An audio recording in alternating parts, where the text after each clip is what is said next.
Namaste, World Raisers. Boom. We absolutely love Sri M, and we both have read this book. We binged it, and it was absolutely fantastic. And this one is on the list. Sri M on the Ranveer show. So we are stoked about this. We are going to listen to some incredible spiritual wisdom from the master, the yogi, the sage, the guru, the teacher, Sri M. So hit that like button if you like Sri M and Ranveer. And the full-length watch-along is going to be on Patreon. So we're going to snip this down. Enjoy.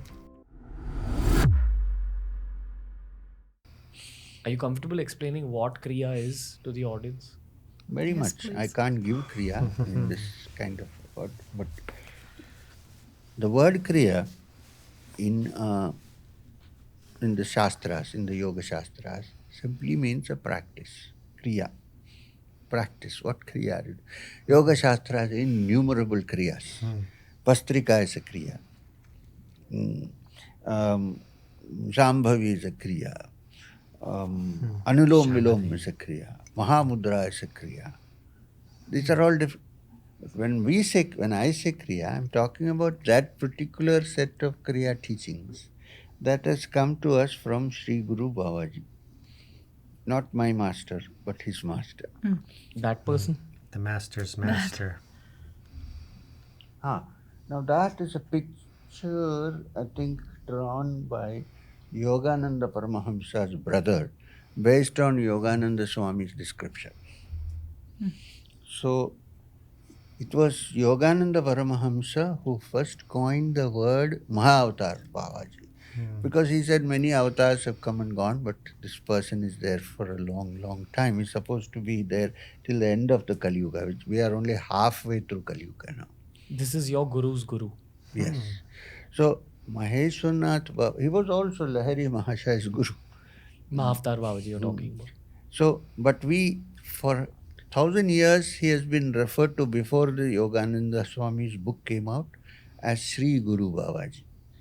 Sri Guru Bhyo Namaha is the mantra we use for him. And when Gorakhnath, the great Gorakhnath, wrote his text, he always started with Sri Guru Bhyo Namaha. Then you will find them as Sri Nityanataya Namaha, which means the Nath who lives forever. That is Sri Guru Babaji. So in many traditions, he is known as Sri Guru Babaji. And so when I talk about Kriya, it's that Kriya that has come to us from that lineage. But there may be other Kriyas. Was that his purpose? Who's- Mahavatar Babaji's purpose? Yes, of To course. bring back Kriya. Yeah, because you see, it's a very step-by-step, systematic, methodical way of transcending the ordinary. To make it simpler for listeners who've not heard of Kriya Yoga before, it's supposed to be one of the fastest forms of spiritual advancement. Now, that depends also on other factors.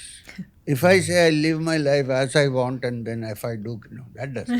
You have to follow the Yama Niyamas, rules and regulations, and then practice. And also it depends on how much you practice and how diligently you practice and how carefully you practice. That is also there. How Just carefully- because carefully means making sure that you do it regularly, making sure that you don't miss the points which are described to you. It's simply that you take Kriya is of no use. As the Yoga Sutras say, Nairantarya Abhyasena, regular practice is necessary before things can open up. So what Kriya does, basically it's a way of erasing your awareness from the gross to the subtle with attention to the spine, which is called the Shushumna Nadi. What does gross to the subtle mean? That means the mind is usually caught up in what we call Prithvi Tattva, which means the gross forms of energy, physical, and so on. You have to raise the mind from that to subtler and subtler levels, which means to take your awareness through different parts of your spine. The spinal cord, the Sushumna Nadi, which it's called, then the mind becomes finer and finer and finer till it finally figures out the origin of this whole substance called the human. So you've been practicing for a very long time now. Yes. what is your reality now in the moment after so many years of practice? For me, now I practice because I enjoy it. I don't practice it for anything else. I enjoy practicing. But what it has done to me is it has opened up many dimensions to my mind. It has taken me from the mind can be at a given moment shifted from the lower to the higher levels At will. at will of consciousness. When you say higher levels, do you mean closer to God? No, from the Indian system of thought, when the mind is free of all vrittis, that mind reflects divinity. And divinity is not something that sits out there like the God concept in Semitic religions. It's the spark of the divine that exists in us. This is God. It's not some outside thing. The entire universe, which is pervaded by the Supreme Being, but it is recognized in the human being as the core of one's own consciousness, in one's own being. This is the jiva. This is God. It's not something outside. Is it true Let's that go find one. there are certain kriyas and certain yogas that actually change your physical appearance heavily? Yes. What happens? The cells start changing. The human cells begin to change. They get filled with more energy, which is normally not available to the human being. So they change. Even physically, a Kriya Yogi will, no, he may look similar to others, but there will be some change in him, which people can make out when they meet, when they talk. There's something about this guy which is uncanny. It's because it's not a deliberate thing. As you practice Kriya, the cells get charged with energy. And therefore, they are no longer like an ordinary cell. What I've understood from a slightly scientific perspective is that your breathing becomes slower and deeper. Am I right in saying that? Yes, your breathing becomes slower and deeper, but also the prana, the life energies which are usually not released from the centers called the plexuses, they get released. That's also there. So your body holds energy in these packets, Yes. which gets opened up, Opened up. and everybody's got those energies as well, Yes, waiting to be opened up. exactly. Which is why I will now ask you about what Kundalini is. I have never asked this on the show. And I know it was an area of interest when you were young, and it's been an area of interest throughout your life, of course. But if someone's never heard of the word Kundalini, I would love for you to explain it, sir. I avoid this word Kundalini because today it's a very exploited term. Every Tom, Dick, and Harry is racing his Kundalini for $500 today. If you go onto the internet, that's not Kundalini, it's something else. I don't know what it is. Now, what is the meaning of the word Kundalini? Kundalini, Kula Kundali, it's called in the Tantras. Now, the Tantras have two sections. One is the Mantrayana section, it's dealing with mantras, where Sri Vidya and so on comes. The Yoga Tantras are those which deal with this energy in the human body. Now, what does it mean? The entire energy of the universe, which is complete, Purna. Parashakti is the word used by the Shaktas. This, and it is feminine. Creative energy is always depicted as feminine. So this Parashakti, after having done all its work, in the human being, where does it operate? First, it operates as sex. The sex and Kundalini are interrelated. It is the same energy, but in a different way. So, Kundalini, if you don't want to, as a Shakti, is also called Bhujangi because it's like a snake. In the sense, there is no snake there, but it's coiled and it raises its hood, meaning it awakens. This energy, through sex, creates another human being. It's a creative energy, right? So what happens in sex? The semen goes into a woman's womb, and then a new being is created. This is created by the same energy which we call Kundalini acting through sex. Which is why somewhere people have got this connection between sex and Tantra, which of course has been exploited beyond recognition. Now, this energy, after having made a child, doesn't dissipate, it stays. Where does it stay? In the bottom of the spine, in the center called the Muladhara, Your lowest chakra. lower center. Lowest not in the sense of low and high, but in the bottommost. Physically physically placed low. lowest. Yes. So it stays there. And whenever a person has a sexual excitement or enjoyment, it is the same energy that operates. Now the yogi, what he does is, instead of allowing it to express itself too much in the sexual field, he controls it and turns it around and makes it ascend the spine.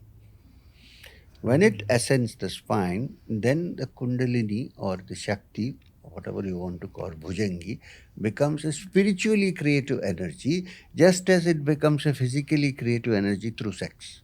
How do you turn it around? Kriya is one of the practices meant to turn it around from the Yoga Tantra point of view. There is another Shastra which is called the Mantrayana Tantra, which is Sri Vidya Upasana. Through Sri Vidya Upasana, some sounds are used and chanted to awaken it. But the best thing is a judicious combination of both. And what is a fair amount of time if you're disciplined and dedicated to the process?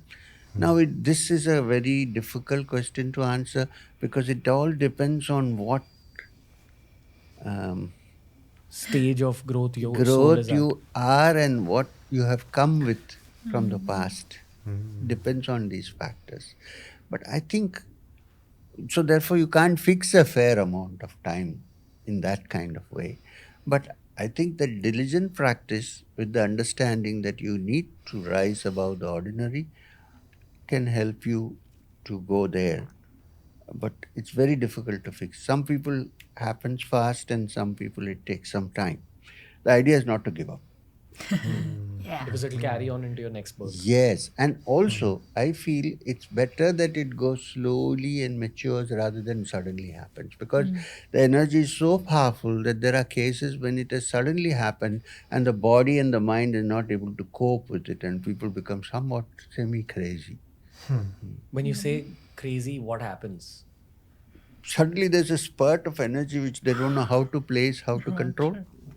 They sort of behave in strange ways. And maybe some people might consider them to be possessed when Yes, this happens. possible. Or mad. They're not actually mad. They're seeing things and hearing things and going with because something has happened in them. So I think the best thing is that it happens in a slow pace till the whole mind and body becomes mature to take the impact of the arousal. That's why I'm very concerned when people give techniques without preparing the person properly. I'm very concerned. And because I get people writing to me on mail, email, and so on, saying, I went to so and so, somebody. He taught me this, and now what has happened? My whole body is shaking, something is going up my spine. I can't eat and drink, I'm suffering, please help me. Now, I always tell them, look, you have to go back to that person and ask, what did you learn? What did you teach? And he should be able to help you. Then they say he's unreachable. If he's unreachable, then what kind of a teacher are you? So, you know what I'm trying to You say. need a stable, experienced guru to teach you these things. You need a stable person to teach one thing. Second is, you should follow through if you taught somebody something. Because it's unexplored territory largely. And that guy, you don't know where the pitfalls are. The poor guy doesn't know. So you need to. So I do it very carefully. I don't generally easily give to people. Not because I'm trying to hide it. It's for their own good. So is your Kundalini rising the same as you getting enlightenment? Is it the same, or moksha or nirvana, or are they two different things? According to the Yoga Shastras, generally, Kaivalya or moksha happens when the energy has risen and gone to the Sahasrara. However, I feel and I know that there are cases of people who do not practice Kriya Yoga or who don't practice Kundalini Yoga in particular, who have also become illumined. But it has happened without their conscious effort. Without their conscious effort. So just happened. Happened because their mind has become so purified, and over many lives they've been working towards it. They don't need to go through this process. But it has awakened in some centers. It may not have gone through the usual yogic course from Muladhara to the Sahasrara. There are cases of people for whom suddenly the energy has opened up in the heart center. They suddenly feel that all the bliss and feelings and energies and thoughts and attention has come to, for instance, the anahats, In their heart chakra. hearts, and there is a great amount of bliss. They don't know anything about the Muladhara, nothing, it suddenly come. So there are such cases also who have not systematically done the Kriya, but who have touched that by finding out their true identity by asking questions like, who am I? Am I this body or am I something else? And then it can happen. So Many who am paths. I? Am I this body? Okay, just no, I'm kidding. It's a joke. I know. You know, who am I? It's a very funny thing because there was this great Ramana Maharshi Yes. Yeah. who discovered, well, you must remember that at the age of 14, he already had a spiritual experience. We say he didn't do any sadhana, but he must have done sadhana in his previous lives, and he was born a prodigal guy, as a prodigal child. So at the age of 14, he had an experience where he saw that he was not the body. He was separate from the body. So he said, if I am separate from the body, then who am I really? Am I this body or the mind or something? And he attained, I cannot deny at all that Ramana Maharshi had touched the highest without going through any Kundalini, nothing. But then people don't look at his past life. I have not seen his past life, but don't look at that concept of that he must have worked towards it, and that at this young age he got this experience, and then all his sadhana was to consolidate it. 3-4 years he just now this being the case with Ramana Maharshi, it need not be the case with everybody. So if simply somebody sits down and keeps saying, who am I? Who am I? Who am I? Do you think one can find the truth? I mean, it's a chant. It doesn't mean anything. Just a repetition. Is it true that if in your heart you have the true and unfiltered desire for a guru, the guru will come to you? For me, I can only say about myself, 100% as far as I am concerned. I wanted a teacher and the teacher came to me.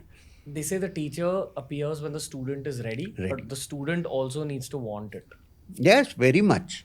If you are at a place where you say, if I don't get a proper guide, I'm going to die, definitely there's a teacher. But it must be very sincere and one pointed towards that. Can a teacher also leave? Yes, if his function is over, he can leave. And you think gurus change over the course of your life? It could. You can change. There is no harm in that. If somebody says, oh, you shouldn't go away from me, hold on to me, it doesn't make sense to me. I said, if you want to go somewhere, please go. Yeah. Provided it helps. I am also not against directing somebody to go somewhere else. Yeah, so Kriya Yoga is actually fairly new to me because my first, spiritual teacher, he would always talk about, the yogas and the higher yoga being, Jnana Yoga, Raja Yoga, Bhakti Yoga, and Karma Yoga, right? So I never even heard of Kriya Yoga until Satguru, and then Sri M came along, and I haven't even heard anybody else really talking about it. Have you? No. So I like how he, explained, what it is exactly, and it's just a certain practice, right? Including, maybe, like you sit down for meditation and then you're doing something to balance the breathing, and so it's got some different aspects to it. Because even when we were diving into Tibetan Buddhism, we were mostly just doing, some mantras, of course, and a little bit of breathing, but not to the depth of what we're experiencing now in a practice. So that was very fascinating. Just so now we know it's like a formal practice where you sit down and you do some preparatory practices, a little bit of like hatha yoga to begin, and then you sit down and then you balance the breath, and then you even do a bit of chanting, and then you meditate, right? Yeah, so then the Kundalini as well, and then, symbolic of the serpent, but of course it's not a serpent. And so this was fascinating too, about how, it sits in the base chakra, the Muladhara, and then it's that energy and that potency and that creative force that actually, is the power that creates children, right? It's through the sex organ. And then, and that's why it's getting popular all over the internet for a while anyways, about like, no fat, and then, retain your sexual energies, and semen retention is a big thing, right? And then, and you can see how that works. And that's, through the literature and the yogic lore where, you're focusing that energy on something else. Instead of creating life externally, you're creating life internally in the sense of activating the chakras, right? And, go ahead. Well, I remember I had this one experience when I was practicing celibacy. When I met Roger, I was practicing celibacy. But you know how it is when you meet someone for the first time, you're really attracted to him, also sexually. And so all this, what? He talked about sexual energy. Didn't think you'd ever talk about something like that on. Yeah, I think I talked about it a bit before. Right. It fits perfectly in here. I didn't realize you were so attracted to me. Oh, amazing. God, very funny. Anyways, it was during a retreat, and the energy was there, but I was very disciplined. Like, I didn't touch myself. And the energy, it was like fire. It was like fire in the body. Like, and I totally imagine how it can drive people crazy. But because I was focused, right? Like, I was focused. But, if I would have known practices at that point, I wonder what I could have done with that energy. Like, what? Like, I never after, because I'm not as disciplined anymore, and never before felt anything like that. But it's very different if you don't follow the desire, but actually literally sit with it. You sit with it and it burns. It's not unpleasant. It's powerful. I put it out, it's powerful. It's powerful. Wow. Powerful energy. The Kundalini rising. Crazy. So... Anyway. Yeah, I totally forgot what I was going to talk about. But yeah, no doubt. Yeah, it's potent, it's powerful, it's like transformative. Oh, I just remembered, what he talked about, it was very similar to what I heard from my first teacher as well. Just, don't really worry about the Kundalini, right? Do your practices. There's some people, on the internet, you can like, activate your Kundalini, and then videos, you can watch a YouTube video and watch this video, activate your Kundalini. No, it's not something to tamper with. It's basically, leave it alone. It'll take care of itself. Unless you're under the guidance of a guru, like even Satguru, he recommends, do your preparatory practices, don't worry about that, focus on, the base, and then your meditation, and then the rest will take care of itself. So we don't need to force anything. And can be very harmful, right? And I love how Sri stressed that, he prefers that it's more of a gradual thing, right? Because if it's too sudden, then it could go bonkers. So absolutely fantastic. Yes. So if you liked this video as much as we did, and if you want to watch the full version, then absolutely go watch it. You can watch it with us on our Patreon page. But if not, you need to go watch it or listen to it. And remember, raise yourself. And raise the world. We love you.